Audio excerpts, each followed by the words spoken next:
Very dear students of class 9, let us start a new chapter today in biology. We have finished the earlier chapter, second chapter, and the name of the chapter is tissue. Tissue. The first chapter was cell. As you know, cell constitutes tissue, tissue constitutes organs, organ constitute organ, I am writing organ system only, organ system, and organ system constitute body or the body system. Now what is cell? This we have done in the previous chapter. Now it's turn to discuss about tissue. Now what is tissue? So dear students, as I have already mentioned here, why this categorization is required? Why? If you talk about some organisms like amoeba, only this is enough and there is no need of these things. The unicellular organisms like amoeba, paramecium and so, only this is sufficient. Bacteria, fungi, D&D. No need of this, all these things. But we and like many other animals need this type of system. Now what is the need of this type of categorization of the system? Now, as you know, is it very clear that we belong to the organisms which have a complex body organization. Complex body organization. Body organization. Now, consider an example. Suppose your class has a strength of 10 students. Your class is a small class and it has a strength of 10 students. So, your class teacher is enough to deal you, to convey the messages and to receive the responses of that. Now, suppose the strength has increased from 10 to 20. That means alone class teacher is not sufficient to deal with you all. He needs an assistant. So he appointed the class monitor. Class monitor. Now the strength again increases out and the strength has gone up to suppose 50. Now what do you think? Is this monitor sufficient to deal with all students of the class? Definitely no. So he will need another helping hands or assistant monitors. Now then we will categorize discipline monitor or language monitor and so. Likewise, if this goes to 100, the strength of the student of your class goes to 100, then the assistants, there will be several assistants within, there will be row monitor, batch monitor and so.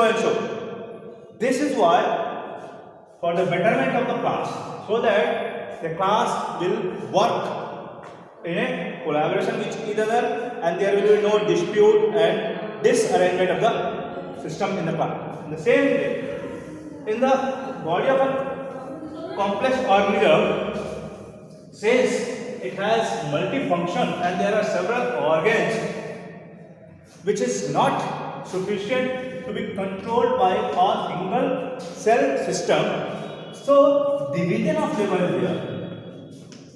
As you saw in the example of your class, where there was monitor, assistant monitor, language monitor, row monitor, discipline monitor, and so. In the same way, to run the class better, there were some assistants depending upon the size of the class strength. Same way, depending upon the size of the body of an organism, the functions or the jobs are divided, and this is called division of labor. This word you will also come to know in your SST, when your SST teacher will teach you division of labor, and that lead to the organization of civilization. So leave it. Now this division of labor is done so that the body will function properly in collaboration with it. Similarly, this division is based upon some criteria. How can we divide labor? What type? Suppose the monitor, let us come back to the same example. The monitor is the student the chap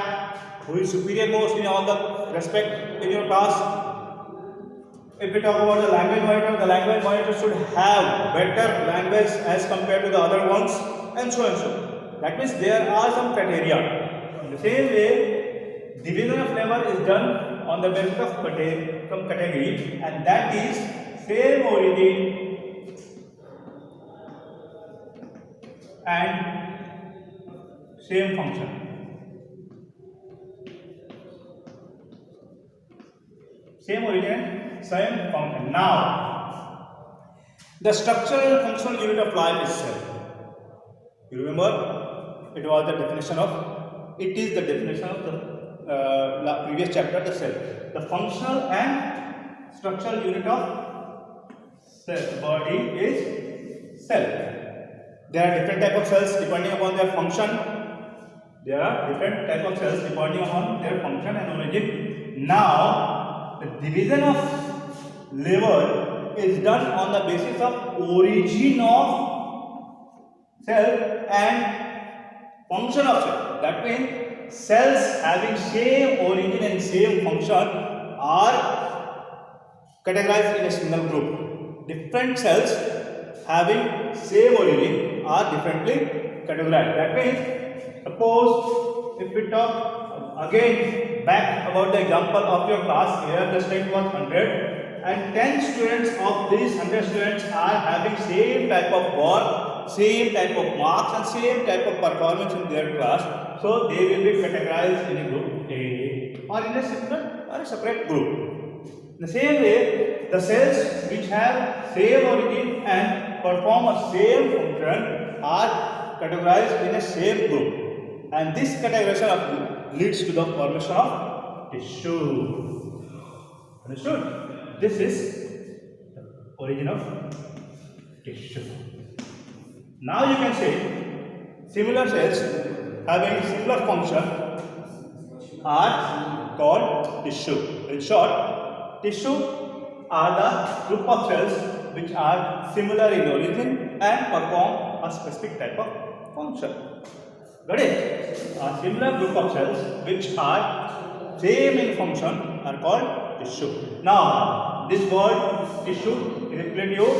The study of tissue is called histology. The study of tissue is called histology. Now, you can relate to you what is tissue? Tissue is a group of cells. Tissue is a group of cells which are similar in origin and they perform a specific function. Now, dear students, whether it is a plant or an animal, they all are made up of cells, and if the body is complex, then this cell level goes to tissue level.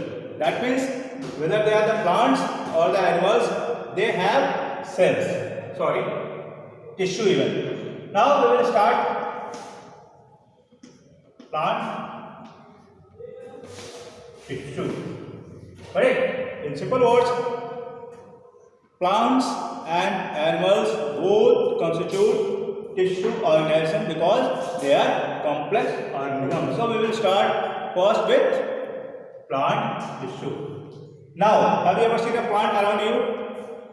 Definitely you have seen there are several type of plants around you. Now, what is the specific or what is the feature, the most significant feature of a plant?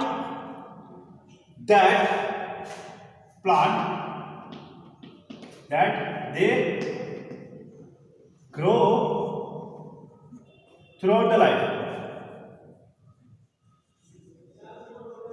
Throughout their life. That means there is a continuous growth in plants throughout the life.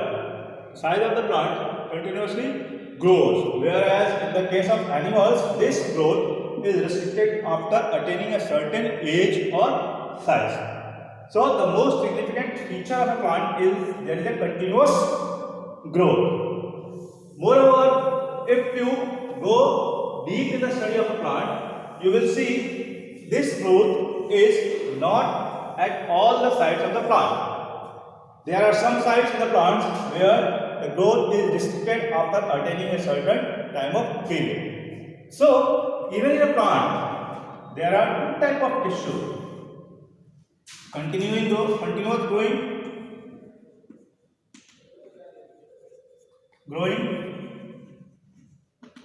and restricted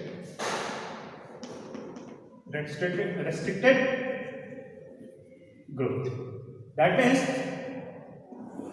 this is a department, area, site, location, part of the plant where there is a continuous growth, and this is the area, the part, the site, the organ of a plant where the growth is restricted. Mind it, I have not written non-continuous, but I have written restricted. That means this is restricted, it has been stopped, and after some time, if it is required, it may be released to grow. Got it? Now, to understand this better, I want to draw a diagram.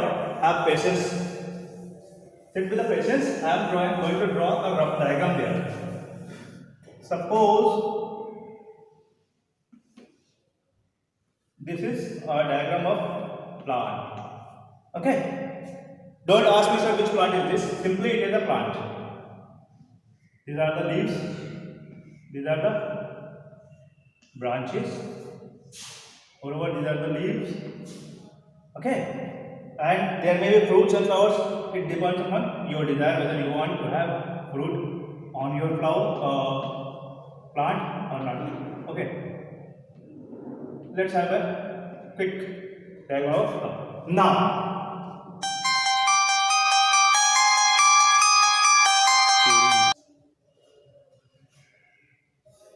Now, suppose this is a plant which we have potted today. Today is 27/7/2020.